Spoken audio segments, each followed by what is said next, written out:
Hello viewers, this is Sourav in the studio and you are watching Rundown only on Prag Digital. Let's get on the top stories for the day.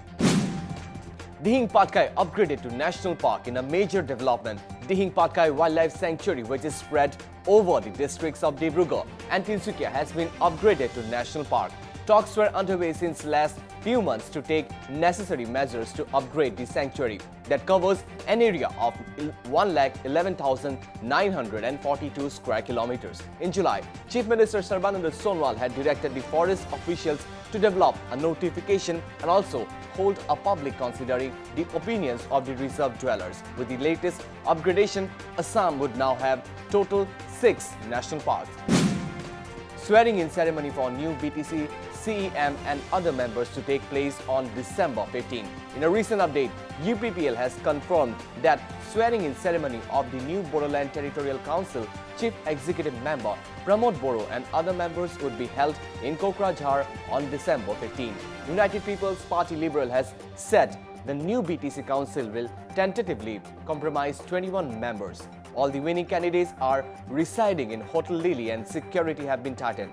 In a tight neck-to-neck fight at the BTC polls, BPF got 17 seats, UPPL 12 and BJP 9, while Congress and GSP got 1 seat each, with BJP and UPPL already in talks to form government in BTC, decided to form an alliance with GSP.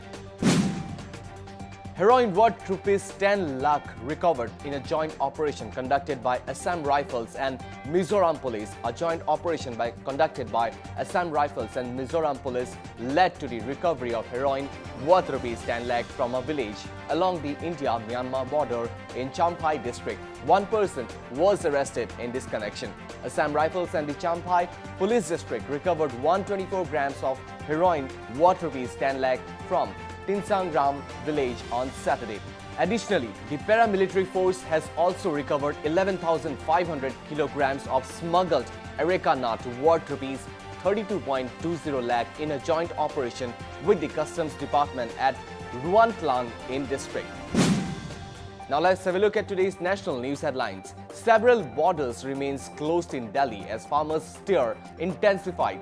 The Delhi Traffic Police said on Monday that multiple border points in the national capital such as Ghazipur, Singhu, Auchandi and others have been closed for traffic movement as the farmers' agitation against the centre's agricultural reforms, which has been going on for 19 days, intensified. The farmers are currently observing a one-day hunger strike which will go until 5 p.m. along with sit-in protests. Across the country on Sunday, the protesting farmers had blocked the Jaipur-Delhi highway in Rewari with Haryana police placing barricades and had diverted the traffic coming from Delhi via Kasola Chowk and restricted entry of vehicles going towards Jaipur. However, the highway got partially opened post 2 p.m. Thousands of iPhones looted at Wistron's Kolar plant. Company suffers loss of ₹440 crore in violence after Saturday's violence at Wistron's plant in Karnataka's Kolar. The company said it suffered a loss of 440 crore as thousands of iPhones were looted. The company said this in its complaint to the police under the Labour Department, reported the Times of India. The workers at the factory which manufactures iPhones went on a rampage and pelted stones at the factory over the non-payment of salaries. The factory is located at Narasupara in Kolar district. Police have said that the employees at the facility in the Narasupara industrial area of Kolar district rampaged through the factory, damaging furniture besides other things over non-payment of salaries. The employees who had been protesting over the salaries dues alleged that they have not been paid for the past 4 months. Daily new infections dip below 30,000 against this month. Coronavirus cases mount to 98,84,100. The daily new COVID-19 cases fell below 30,000 for the third time this month, taking India virus case load to 98.84 lakh, while the number of people who have recuperated from the disease surged to 93.88 lakh according to the Union Health Ministry data updated on Monday. The total coronavirus cases mounted to 98,84,100 with 27,071 infections being reported in a day. The death toll rose to 1,43,355 with 336 new fatalities. The data updated at 8 a.m. showed. The number of people who have recuperated from the disease surged to 93,88,159, pushing the national recovery rate to 94.98%, while the COVID-19 case fatality rate stands at 1.45%. The COVID-19 active caseload remained below 4,48,000 consecutive days. There are 3,52,586 active coronavirus infections in the country, which comprises 3.57% of the total caseload, the data stated. Now let's have a look at today's international headlines. Saudi oil tanker hit by an external source. Shipping company Hafnia said on Monday that one of its oil tankers, the BW Rhine, had been hit by an unidentified external source that caused fire and explosion while the ship was discharging at Jeddah port in Saudi Arabia. The ship's crew put out the fire and no one was injured, the company said, adding that parts of the ship's hull has been damaged. The BW Rhine, owned by and operated by Hafnia, is a Singapore-flagged tanker with capacity to carry 60,000 to 80,000 tons of light and middle distillate oil products, according to Hafnia and shipping data on refinery. The tanker loaded about 60,000 tons of gasoline from Yanbu port on December 6th. The data showed it's currently 84% full, according to its draft. Parts of South America to witness total solar eclipse today. Parts of Chile and Argentina will witness on December 14 a total solar eclipse, while the sun will be completely blocked by the moon. A solar eclipse is a natural phenomenon that occurs when the moon comes between the sun and the earth. There are three types of solar eclipse: total, partial, and annular. Today's total solar eclipse will be visible from the cities of Teodoro, Temuco, Junis de los Ministros Ramos, Maxia, Valcheta, and San Antonio. In India, the next solar eclipse is on May 21st, 2031.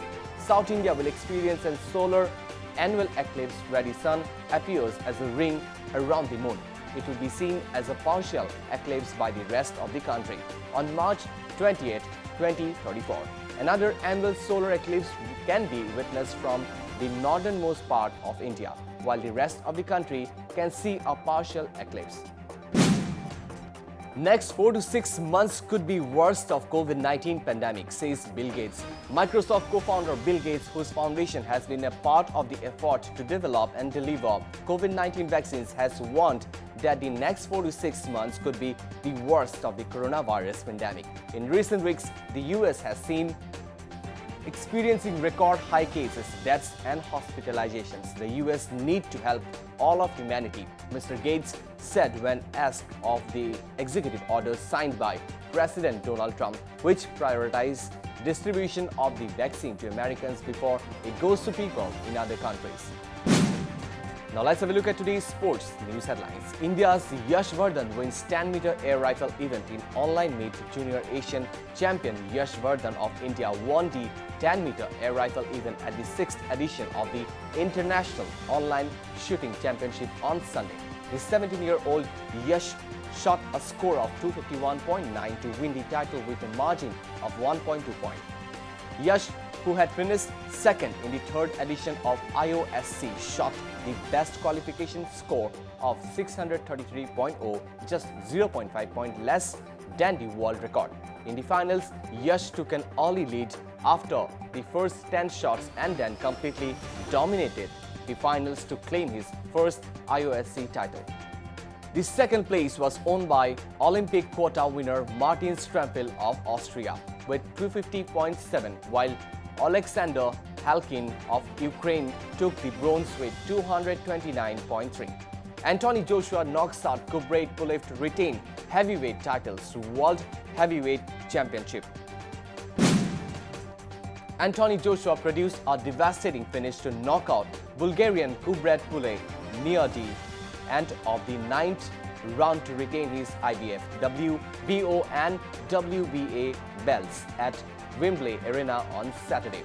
The 31-year-old Briton had looked close to winning when he floored Pulev in the third round, but The challenger recovered to test the home favorite in front of a limited crowd of 1,000. The champion's 24th win from 25 professional fights set up the prospect of a mouth-watering unification clash next year with fellow Briton Tyson Fury, who holds the WBC belt. That's all from today's news headline. Thank you for watching Prag Digital. This is Sourav signing off.